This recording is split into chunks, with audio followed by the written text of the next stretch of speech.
Quando a gente está sob a direção, sob a guarda do Espírito Santo, a gente produz muitos frutos. E quando a gente faz alguma coisa de bom, a gente sabe que não é da gente, porque nós naturalmente somos maus. Mas a presença de Deus na nossa vida transforma, nos abençoa, nos livra do mal, nos orienta nossos pensamentos, nossas atitudes. Nós lemos aqui na palavra introdutória, alguns irmãos estavam chegando ainda, nós lemos em Mateus capítulo 8, versículo 23 ao 25, eu vou ler novamente, que diz assim: então, entrando ele no barco, seus discípulos o seguiram, e eis que sobreveio no mar uma grande tempestade, de sorte que o barco era varrido pelas ondas. Entretanto, Jesus dormia, mas os discípulos vieram acordá-lo, clamando: Senhor, salva-nos, porque perecemos. Então, hoje é sobre missões. Eu quero concluir primeiro, dar uma iniciada aqui, depois nós vamos ler uma outra situação também, que ela é oposta. Jesus estava cumprindo uma missão. Os irmãos que vêm na escola dominical, os irmãos que não têm tido ainda conseguindo vir, nós convidamos. Vocês estão vendo aqui, Jesus estava dormindo. Jesus passou o dia pregando a palavra do reino. Muitas pessoas procurando ele intercedendo, muitas pessoas sendo curadas. Então, o seu corpo físico estava cansado, esgotado. Então, tivemos lições recentes na escola dominical sobre que Jesus era 100% Deus, Jesus era 100% homem. Aqui está mostrando o lado físico, como ele estava cansado, ele estava no sono profundo. Deixa essa partezinha aqui destacando a importância da escola dominical nesse sentido. O culto é de missões. Temos o irmão Hélio, a irmã Paula, o menino Felipe, o jovem Felipe, fazendo a obra, o trabalho do Senhor missionário ali em Uganda. O Mateus comentou aqui algumas perseguições. Já que nós, muitas vezes, usamos o Instagram para ficar rolando tela ali, comecem a seguir o Portas Abertas. Clica lá, procura Portas Abertas. Começa a seguir no Instagram e comece a ver os vídeos, os testemunhos, as dificuldades que os nossos irmãos cristãos passam para fazer a obra de Deus, para que a gente possa fazer parte dessa missão dentro daquilo que a gente pode. Nem todos têm esse chamado para ir às nações, mas temos missão, isso é para todos, ir de pregar o evangelho a toda criatura. Tem muitas maneiras de fazermos isso. Uma dessas maneiras, muitas vezes ficamos 30, 40 minutos ali no Instagram, é nós lermos uma passagem, um testemunho desse, um vídeo. Ali tem o nome do pastor, às vezes é um nome fictício para não prejudicar. Às vezes ele está de costas, seu rosto está oculto, porque ele está correndo risco de vida. Irmãs, ex-muçulmanas, Jesus continua. Ele estava ali pregando o evangelho, nessa passagem bíblica que ele já estava indo para outro lugar, mas Jesus continua hoje, ele não mudou nada. Ele está visitando esses muçulmanas em sonhos, em visões. Vocês vão ver ali relatos de moças, de rapazes ali, senhoras, que eram muçulmanos desde que aprenderam de criança, porque foi passado pelos pais, e Jesus se revelando em sonho, e elas nascendo de novo, tendo um novo propósito, começando a sentir ali o amor de Cristo, e procurando uma situação de ter uma Bíblia na mão, porque é muito difícil de ter, e é risco de morte, se for encontrado. E elas ali mudam, e elas falam assim: eu não me preocupo se eu for presa ou se eu for morta, mas o sonho que eu tive, o amor de Cristo que eu senti, eu quero transmitir a quantas pessoas eu precisar, a quantas pessoas eu alcançar. E nós estamos numa situação de facilidade, de tranquilidade. Então, com isso se torna até um pouco relapso, nos deixa relapsos. Às vezes a gente fica vendo muitos vídeos, rindo, nos divertindo, uma piada, uma coisa, uma música, algo assim, e passamos ali 30, 40 minutos, 1 hora ou 2, mas não paramos nem 5 minutinhos para interceder. Então vamos tentar equilibrar. Vamos tentar equilibrar. Eu não vou ser radical, não, o certo seria ser radical. Mas eu não vou ser.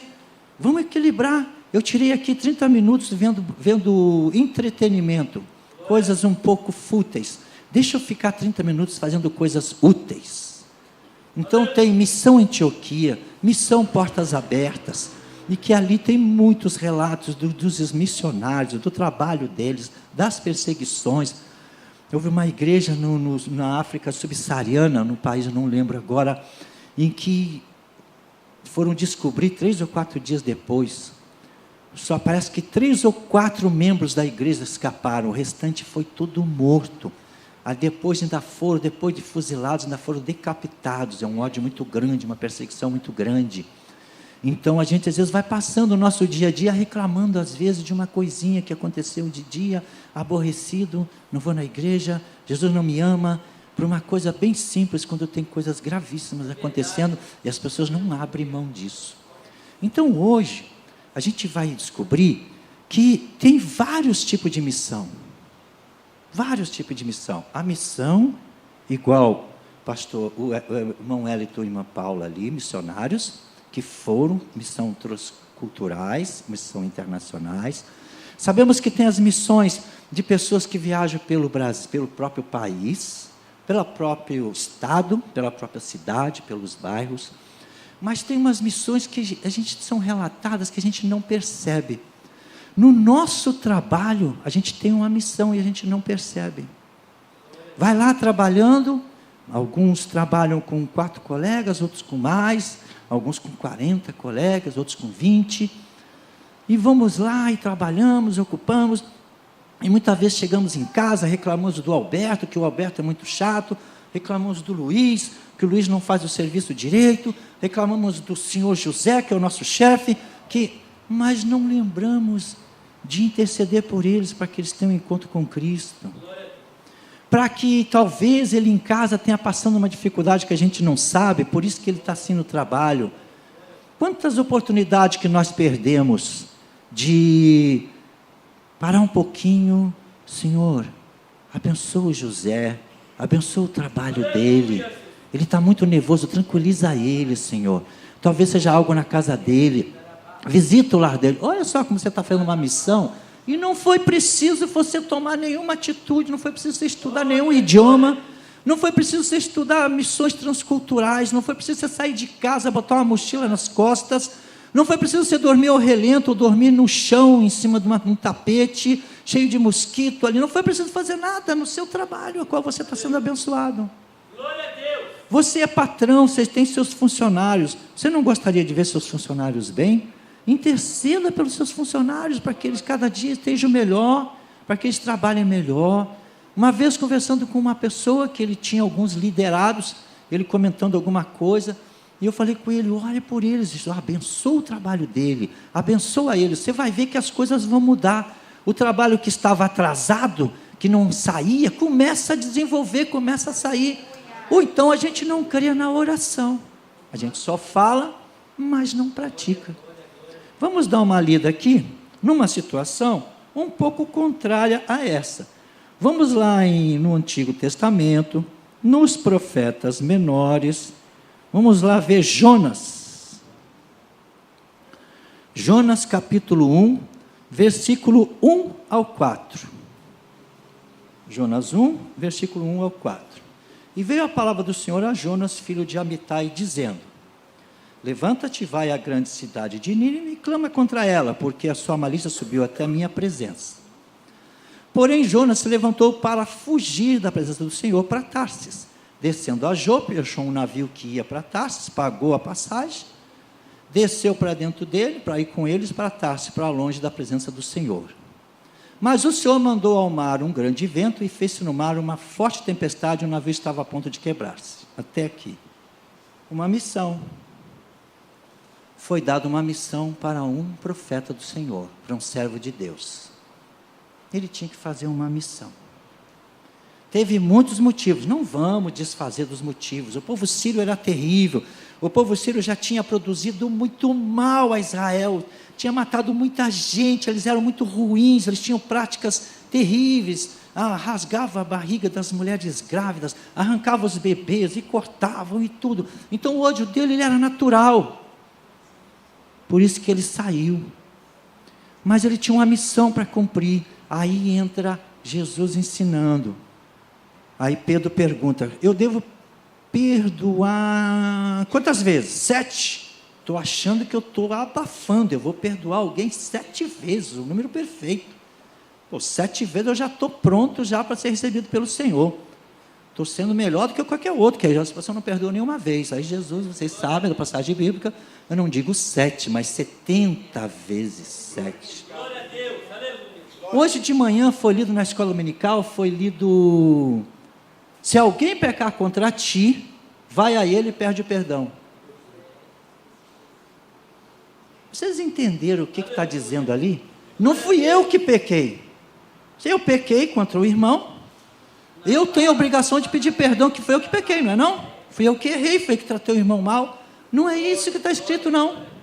Se alguém pecar contra ti, se ele te ofender, se ele te roubar, se ele te agredir, é ele que fez o mal. Aí o que é que eu digo? Eu não, quem fez foi ele que tem que vir pedir perdão para mim. Não foi isso que Jesus ensinou, não. Então, a gente precisa prestar atenção nesses detalhes aí. Temos aqui 2 paradoxos aqui. Jesus com os discípulos, pregando o evangelho, fazendo a missão dentro do país, passou o dia aqui pregando, orando, curando as pessoas, se deslocou durante a noite para ir para o outro lado, para continuar a missão. Passou por uma tempestade. Temos aqui um servo de Deus também, que recebeu uma missão, entrou numa embarcação e está indo, só que está indo contra a missão dele. Aí eu tenho que perguntar, em que situação eu estou? Eu estou passando a tempestade porque eu estou fazendo a obra, ou estou passando uma tempestade porque eu estou fugindo da obra? É isso que eu tenho que prestar atenção. Jesus abriu uma porta de emprego para mim e eu começo a reclamar desse emprego. Eu tenho que trabalhar sábado. Eu termino às 6 horas, mas eu tenho que ficar até 6:30. Eu que fico limpando, mas o José não limpa. E aí eu começo a murmurar da porta de emprego que Jesus abriu para mim. E às vezes eu penso que é só uma porta de emprego, que é só um trabalho, mas tem algo além. Aleluia! Sempre vai ter. Porque Jesus veio para salvar o que se havia perdido, e deu ordem para a gente ir pregar o evangelho. Mas irmão, eu não tenho muito jeito de pregar o evangelho. Mas irmão, tu tem jeito para orar. Ora em secreto. Deus ouve o secreto que você ora. Se você não acha jeito para falar, aguarda também a oportunidade, porque vai ter um dia que essa pessoa vai falar alguma coisa e você vai responder de tal forma que você não vai perceber, mas era aquilo que Deus queria que você falasse, e aquilo muda a posição daquela pessoa. Então, em que missão eu estou? Eu estou na missão certa, no caminho certo, ou estou fugindo daquilo que Deus me deu? Exemplo aqui, um casal, eu estava vendo um testemunho de um casal, ele trabalhava numa empresa. Como é que a gente tem que ter cautela? E começaram a construir um negócio próprio, ele e a esposa.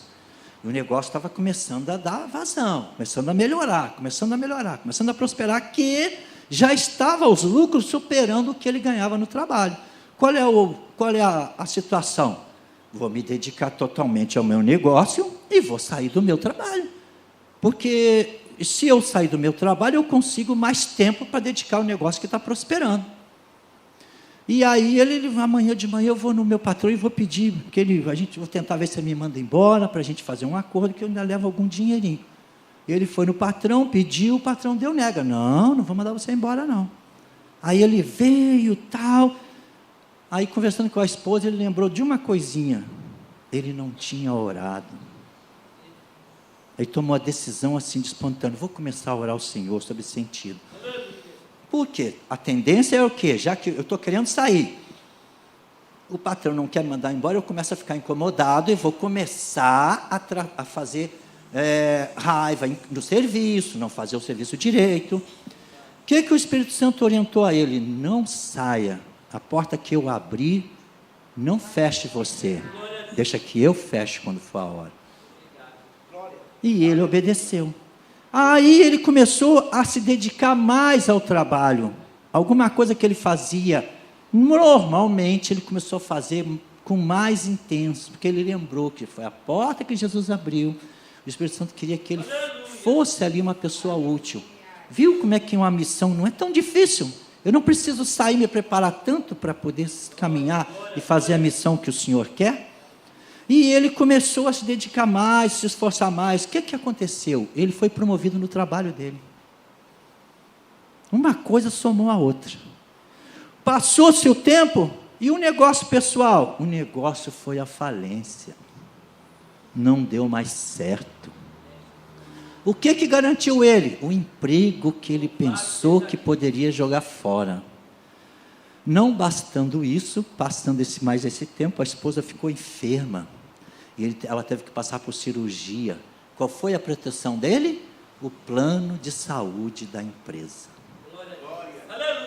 Então aqui, nesses exemplos, nessa passagem bíblica, ela está nos trazendo a reflexão de nós repensarmos, às vezes, algo que a gente está com raiva do trabalho, está com raiva assim, serviço não é bom, esse serviço é ruim, isso assim, serviço é ruim, assim, uma coisa que Deus deu para a gente. Então a gente lembrar de ser grato, o hino fala, né, mais grato a ti, mais consagrado, faz-me, Senhor, que nós sejamos mais gratos e não ingratos, alegres com aquilo que Deus nos deu, ser luz naquele lugar. Ser luz, às vezes, não precisa ser alarido. Luz não faz barulho, luz só ilumina. Então você pode chegar e ser a diferença naquele lugar. Das pessoas dizerem assim, engraçado fulano, quando você chega aqui, o trabalho começa a andar. Vocês vão lembrar de um personagem. Vocês já vão lembrar de um personagem que aonde ele estava, o trabalho prosperava. Ele estava no Egito, o nome dele é José, o menino tinha 17 para 18 anos quando começou, porque ele não se abalava, e ele não estava trabalhando voluntário, ele foi vendido, estava como escravo, mas aquilo não abalou ele. Então o que diz ali? E Deus prosperava o trabalho dele a ponto das pessoas entregarem para ele administrar, porque sabia que ele tinha uma capacidade incrível. Então luz não precisa alarido, é no silêncio. Então nós precisamos ser luz aonde nós formos, onde nós estarmos. Precisamos ser luz. Moramos em condomínio, vários apartamentos, podemos ser luz ali. Não precisa, meu irmão, não dá para fazer missão, que tem que pegar esse ônibus, tem que pegar aquele carro velho, pegar aquela estrada cheia de buraco. Não, meu irmão, é ali mesmo no seu conforto. É você pegar o nome das pessoas que moram no 302, no 101, no 107, no 208. Senhor abençoa, eu soube que ele está com a luta com o filho está envolvido nas drogas, a filha está muito desobediente, agora ela conseguiu um namorado, está de cabeça virada, está não sei o que, ela está desesperada. Aí a nossa missão aí, olha a nossa missão, sem precisar sair de casa, ser útil, produzir frutos que permaneçam. Ou a gente não acredita na oração, só fala que acredita. E a gente vai ver resultado? Vai ver resultado. Eu tenho visto resultados. Nós já vimos resultados de um casal a qual a esposa queria desmanchar o casamento, triste, não via mais graça no casamento, o esposo muito triste porque a amava, e foi feita oração, foi feita, uma família se juntou, começou a orar, começou a interceder, Senhor, trabalha no coração, alegra o coração dela. O que aconteceu? Ela foi embora? Não, porque a oração funciona.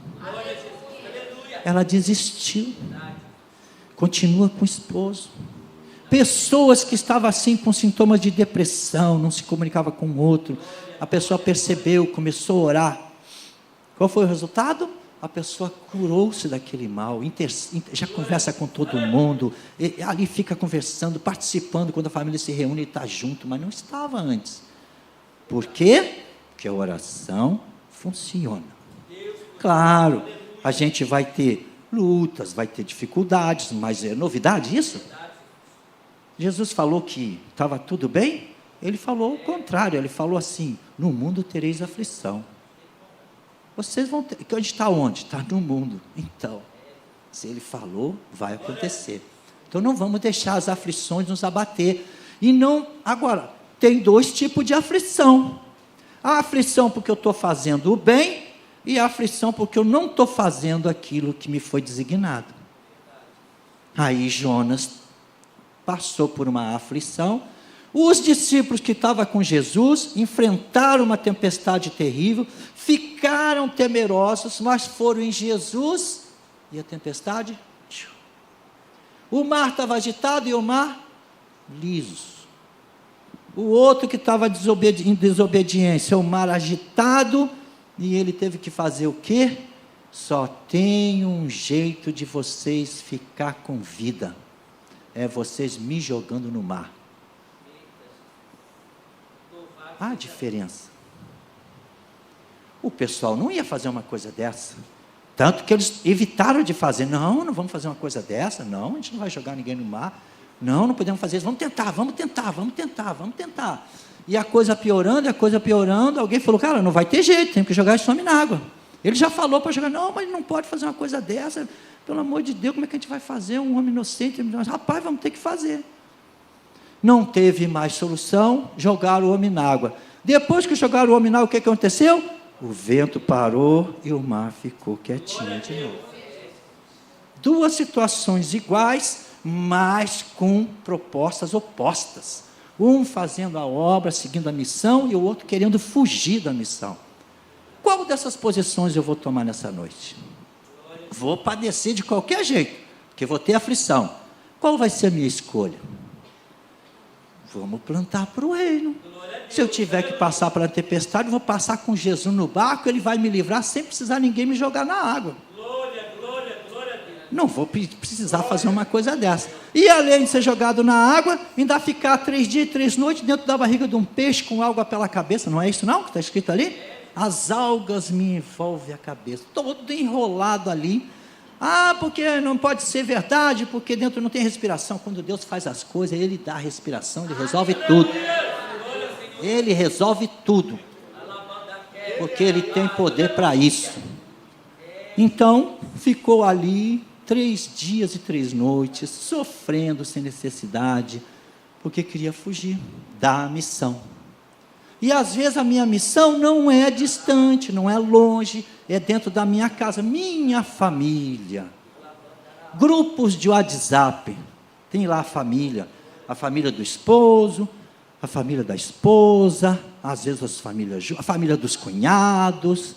Olha ali, quanta opção de oração, quanta opção para fazer uma campanha de oração ali. Gente, vamos começar aqui, somos 17 pessoas nesse grupo, vamos começar a interceder. Uma sugestão dessa, coloca todo mundo a tirar pelo menos 5, 10 minutos por dia de oração. Já são 5, 10 minutos muito bem aproveitados, armazenado nos céus. Não cai nada por terra, uma intercessão não cai, é tudo anotado. As lágrimas são colhidas num odre. Pense, as lágrimas de intercessão que são colhidas num odre, imagina as palavras de intercessão. Então, motiva e começa. Uma semana vamos orar para a família da tia Luizinha, a próxima semana do tio Alberto, aí tio Alberto, a esposa dele, os filhos dele, nossos primos, aquela coisa. Olha só, então temos muita missão para fazer. Não precisamos esperar um chamado especial, algo assim, não precisamos. Em casa, no nosso trabalho, os nossos vizinhos. Tem os vizinhos. Eu não moro em apartamento, eu moro na casa. Mas a sua vizinha do lado, como é que está? A outra do lado. Às vezes brigam pra caramba, o esposo chega embriagado em casa, você escuta aquela confusão. Às vezes é o filho que chega aquela briga. O que você faz quando você vê isso? Você ouve isso? Você como luz, eu como luz. O que eu devo fazer? Menino, parar o que eu estou fazendo. Se eu estou assistindo televisão, desliga, dobra o joelho e começa a interceder pelo vizinho na hora. Na hora. Nós estávamos uma vez ali em Realengo, dentro de casa, ali na casa do cunhado, da cunhada, e em frente ali, tipo uma vilazinha, várias casas de aluguel, e se despontou na hora uma briga lá, de vizinho com vizinha, uma discussão no meio da rua. Não, o que eu faço, o que acontece, a coisa piorando. Teve duas pessoas que, olha lá. Não, senhor, desliga essa televisão aqui agora e vamos interceder. Irmãos, não deu 2 minutos. Não deu 2 minutos. Quando os irmãos começaram a levantar o clamor em oração, a discussão parou, irmão. A gente precisa entender esse campo espiritual. Porque ali ficam os espíritos, os demônios no pé do ouvido da pessoa. Fala isso. Fala aquele outro, do outro lado agitando. Fala assim agora. E a pessoa vai, você, aquele dia que você falou, não, foi por causa sua. E daqui a pouco estão se agredindo, passando faca um no outro, tirando a vida um do outro. E a gente resolve sendo luz, sem barulho, no silêncio. Só, tchuf, a luz dissipa todas as trevas. Ou então, a gente não acredita em oração. Falei do serviço, ajuda. Vamos agora, estamos fazendo a oração, a parte espiritual, mas também podemos fazer oração. Chega a parte da ação. Muitas vezes a gente é mesquinho. Me diz aí o nome de um arroz bom. João, me diz o nome de um arroz ruim. Não, vamos botar arroz de terceiro. Eu vou lá no supermercado e compro tio João, lembrei, tio João. Número 1, não é isso? Número 1. Tipo 1, muito obrigado. Mas para trazer para a igreja, eu compro o outro tipo 3, todo quebradinho, porque é mais barato. Não. Como é que está a empatia? Quer dizer que para mim é o tio João tipo 1. E para o meu próximo, aquele mais baratinho, todo quebrado, que quando vai fazer, fica todo empapado, duro. Essa que é a minha empatia? Esse que é o meu amor? O dinheiro está valendo muito mais para mim que qualquer coisa. Ah, não, o tio João, quanto é que está? 50 reais, tio João? 70? Para 4, 5 quilos, deve ser isso, né? Não sei, não lembro o preço, não. Hã? O quilo? 5 quilos. 27 reais, 5 quilos. Mas eu não quero tirar 30 reais para dar para outra pessoa. Eu quero para mim. Então eu preciso passar para o meu próximo, se é que eu amo ele, se é que eu estou fazendo como Jesus está me ensinando, eu devia fazer o contrário. Qual é que é o melhor que o tio João? É esse que eu vou comprar para doar. Glória a Deus. A gente faz o contrário. Preciso de uma oferta para ajudar um irmão que está com dificuldade. Aí eu tiro R$1 para dar para ele. Mas para mim eu quero R$100 porque 50 não dá. A gente não entende que quando a gente faz esta ação, é um investimento, irmãos. É igual Isaac, planta 10 e colhe 100, colhe 1000, colhe muito. Porque no reino de Deus não tem essa escala de 10% não, é muito. A gente precisa entender isso. Isso é um segredo do cristão. É um segredo no reino de Deus, de semear para colher. Eu quero colher, mas não semeio nada. Quando eu semeio? O agricultor, se alguém já trabalhou em agricultura, ou leu, ou lida com isso, vai concordar comigo. Ele colhe os milhos. Só que ele quer para a próxima safra uma boa safra. Ele pega os piores grãos? Não pega. Porque ele quer dobrar. Ele vê os melhores grãos, separa para plantar. Por que ele faz isso? Que a natureza está mostrando, planta os melhores grãos, que vai ter os melhores espigas. Mas na hora de eu semear para o reino, eu quero semear o pior. como é que eu vou colher? Eu tenho que lembrar disso. Então essa é a parte da ação, através de uma ajuda. Eu estou usando um sapato, estou usando sapato, e vou usando sapato. Quando o sapato fura, eu compro um, aí eu pego esse furado para dar para alguém. Se não serve para mim esse furado, por que eu vou dar para alguém, gente? Por que a gente não pega quando alguém está pedindo, em vez de eu dar meu sapato, a gente não compra um novo e não dá um novo? A gente não gostaria de ganhar um novo? Então é isso que faz o teu próximo, como você gostaria que fizesse para vocês. É assim que funciona, mas essa parte eu deixo para lá. Quando não presta mais, eu quero doar. Está rasgado, está velho, não serve mais para mim. Se não serve para mim, não serve para outra pessoa. Aí eu penso, não, é um pobre coitado que está lá, isso aqui para ele vai ser a melhor coisa que ele vai ganhar. Não, meu querido. Não foi isso que Jesus fez. Jesus deu a vida dele. O que ele tinha de mais precioso. Ele saiu da sua posição, assumiu a forma de ser humano. Estava dormindo aqui, cansado aqui, ó, no barco. Não estava dormindo de bobeira, não, estava cansado pra caraca. Corpo esgotado, porque passou o dia falando a palavra, ouvindo malcriação, ouvindo confrontos, mas estava saindo de barco já para, em vez de dormir em casa no conforto, passou a noite navegando. Quem navegou em barco pequeno sabe que não dá para dormir direito. Em barco grande, quando o mar está agitado, a gente já não dorme direito. Eu falo isso para os irmãos que não sabem, eu trabalho embarcado, então eu falo com conhecimento. De que tem noites que a gente não consegue dormir de tanto que balança, tem que calçar, pega o colchão, bota um cobertor dobrado, embaixo do colchão, para o colchão ficar contra a parede, para a gente ficar naquele vãozinho ali perto entre a parede e o colchão, que é para ver se consegue cochilar um pouquinho mais, porque joga muito o corpo para um lado e manda junto o corpo para o outro.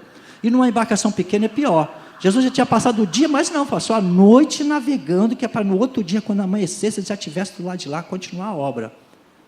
Nossa missão, não vamos jogar fora, não vamos precisar que alguém jogue a gente no mar, para a gente ficar 3 dias e 3 noites dentro de uma lama lá de gosma de peixe, da barriga do peixe, ou na boca do peixe, eu não sei, mas de qualquer forma é preso lá dentro.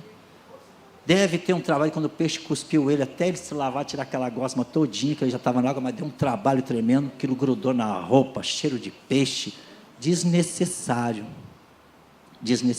Por isso que tem o eis-me aqui. É melhor eu falar eis-me aqui, fazer, do que ter que fazer depois. Aleluia. Nosso bairro. Mas eu vou passar por dificuldade? Vamos passar, não vai ter jeito não. Enquanto estiver por aqui, enquanto estiver debaixo do sol, enquanto estiver nesse mundo, Jesus não engana ninguém. Então, se eu vier pregar a palavra para você aceitar Jesus, que todos os problemas vão acabar, que você nunca vai mais ter problema, eu estou mentindo para você.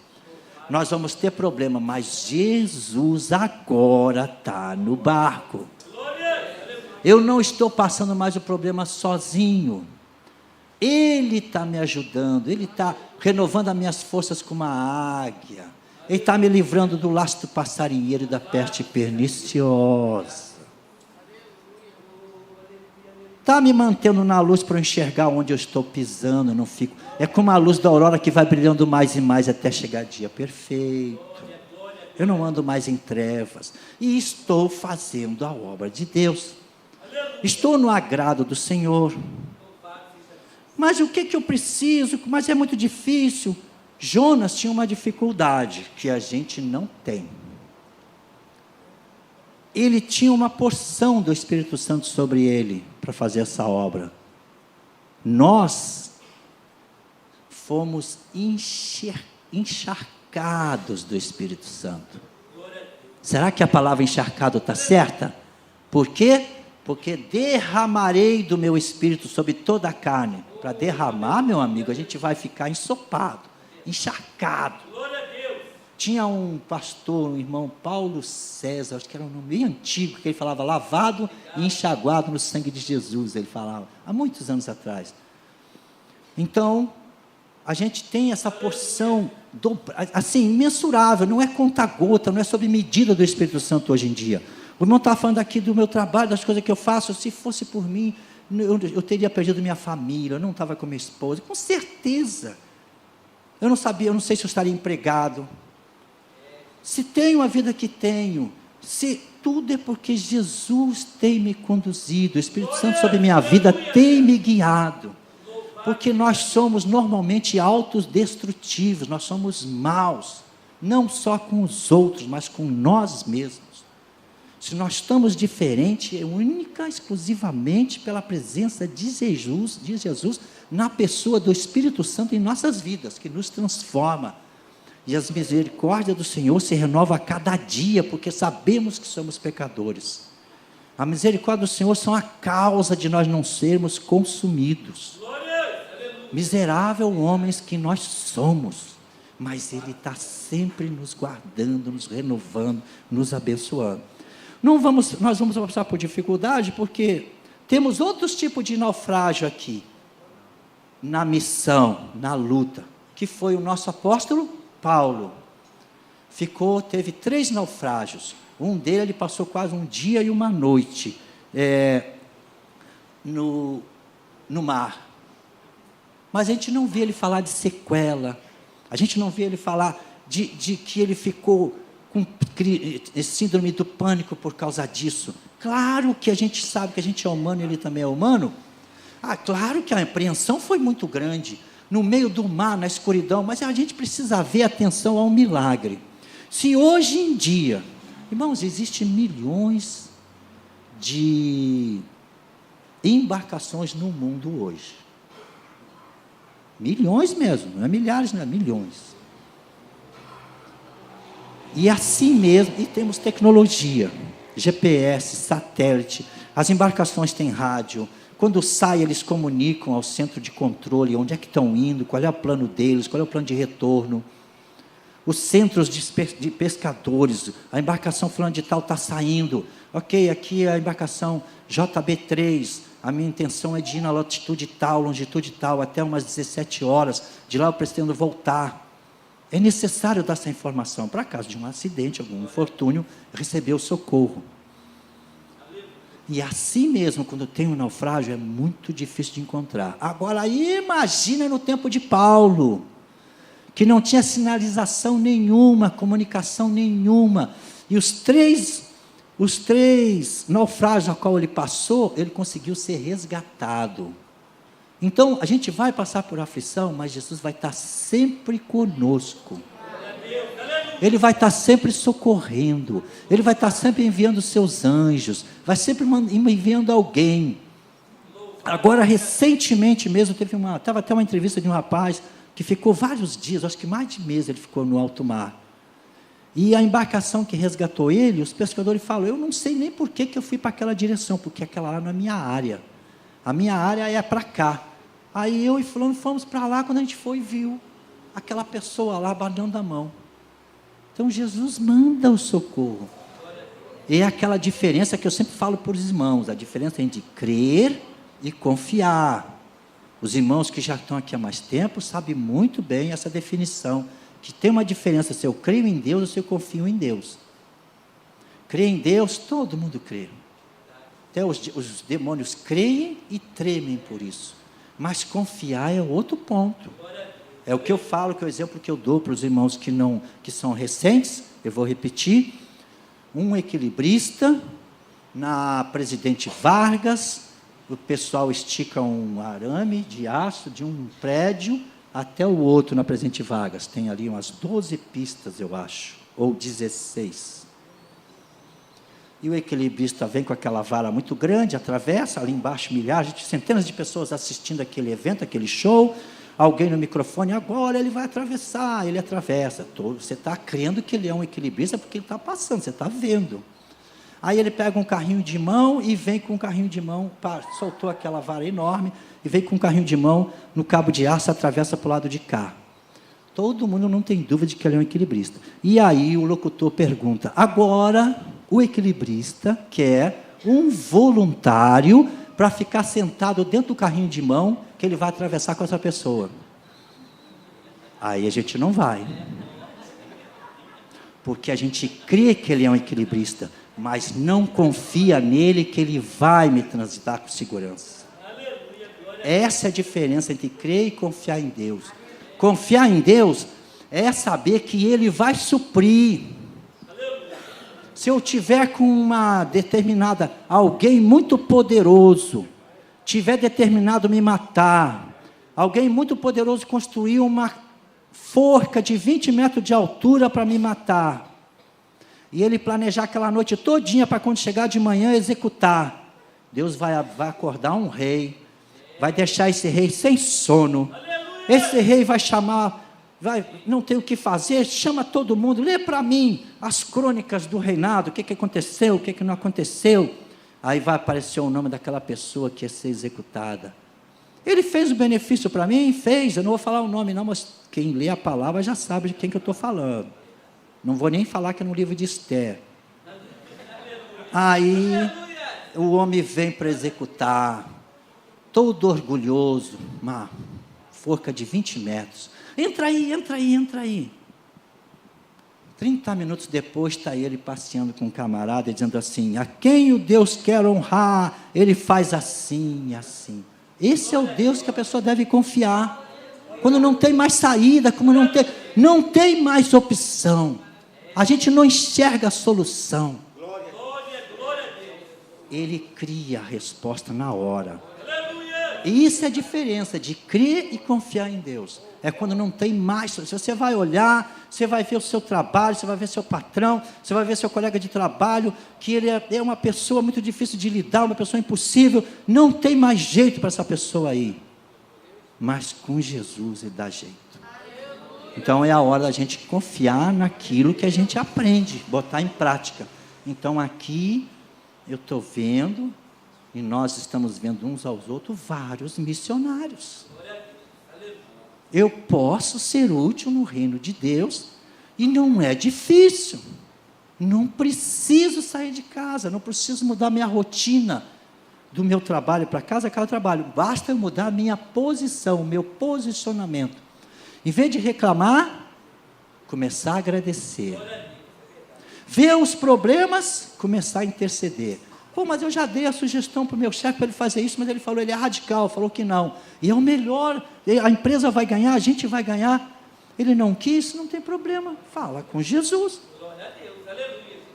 Senhor, o nosso clima no trabalho está difícil, ontem já teve 2 brigas com os colegas, por causa do patrão, que ele está assim, abençoa ele, eu não sei o que ele está passando em casa, abençoa ele, abençoa. Olha só, estou fazendo a minha missão, sem mudar nada, com o que eu tenho. O que tu tem nas mãos? O que tu tens aí? Sempre o que tu tens? Moisés, o que tu tens na mão? A vara, o cajado, deu conduzir as ovelhas. Foi preciso uma ferramenta? Moisés teve que confeccionar alguma coisa muito difícil? Um mastro, alguma coisa? É o que ele tinha na mão. Viúva, o que tu tem aí? Eu só tenho um pouquinho de farinha e um pouquinho de azeite na botija. Foi preciso ela ir no supermercado comprar coisas difíceis, é o que ela tinha na mão. A outra, a viúva que ia perder os filhos, o que tu tens? Eu tenho um pouquinho de azeite. O que eu tenho? Jesus está perguntando para mim agora, o que eu tenho? Não é o que eu vou conseguir, não. Você precisa falar alemão, você precisa falar chinês, não precisa nada. O que tu tem aí? Eu tenho tempo para orar. Pronto, fechou, meu amigo. Fechou. Eu tiro 1h30, 2 horas no celular. Pronto, pega essa 1h e 2h30 e ora. Olha só, tu vai ver o que vai acontecer, como os caminhos vão se aplanar, como as dificuldades financeiras vão ser jogadas por terra, como a briga da família vai terminar, como aquele sobrinho que está perdido no mundo vai voltar para Jesus, como aquela família que não teve encontro com Jesus vai ter agora. A solução, o que eu tenho na mão? Mas não é difícil, é difícil. Não teve nada muito difícil. A pergunta era essa, você quer solução? Quero. O que tu tem na tua mão? Pronto. Eu tenho a vara e o cajado. Então é com essa vara, com esse cajado, que tu vai abrir o mar. É com essa vara que tu tem na tua mão, que tu vai levantar ela e vai chover piolho, vai chover granizo, que o rio vai transformar em sangue. Não foi preciso, o que tinha na mão, que aí Jesus faz o resto. Quem vai fazer? Jesus, esse instrumento. E eu sou o quê? Templo do Espírito Santo. Eu tenho tudo, gente. Eu tenho tudo. Templo. Qual é a quantidade do Espírito Santo que eu tenho sobre mim? Não sei, foi derramado. Não sei quanto foi não. Foi derramado, é sem medida. Quando derrama uma coisa, você não fica contando 10 litros, 20 litros, não, foi derramar. E a gente está o quê? Preocupado com coisinhas fúteis ali, que não produz nada. Assim, às vezes uma mensagenzinha, olha, as mensagens do WhatsApp, né? Israel, a vaca vermelha, agora aquele golpe, aquele ataque de Israel, é o sinal. Não, deixe esse sinal para lá. Que está escrito, vai se cumprir, e ele manda eu buscar o reino e a sua justiça, e todas as coisas vão ser acrescentadas. É isso que ele falou. Então eu não vou ficar esquentando a cabeça, porque o fulano disse que a vaca vermelha agora, que a lua estava vermelha, que não sei o que estava azul, que o Israel, o nome do general lá do quartel significa isso, isso, isso. Não, isso não quer dizer nada. Porque eu quero ver o que Jesus quer saber de mim, o que eu tenho na mão, e o que eu posso fazer na obra. É simples. Não tem complicação. Então, está na minha decisão. Eu quero passar pela tempestade, sendo jogado, para que os outros sejam salvos, ou eu quero passar pela tempestade, sem precisar ser jogado no mar, acordar Jesus e ele acalma tudo. E ele vai pedir de mim somente isso: o que tu tem nas mãos? Que a gente possa, nessa noite, meditar sobre isso, nos preocupar, nos interessar em ser importantes no reino, ser úteis. Fomos chamados como soldados, mas não foi preciso aprender a usar nenhuma arma difícil, é só com o que tu tem nas mãos. Não é difícil, é questão só de eu tomar posição e fazer como Isaías: eis-me aqui, envia-me a mim. Agradeço a oportunidade, em nome de Jesus.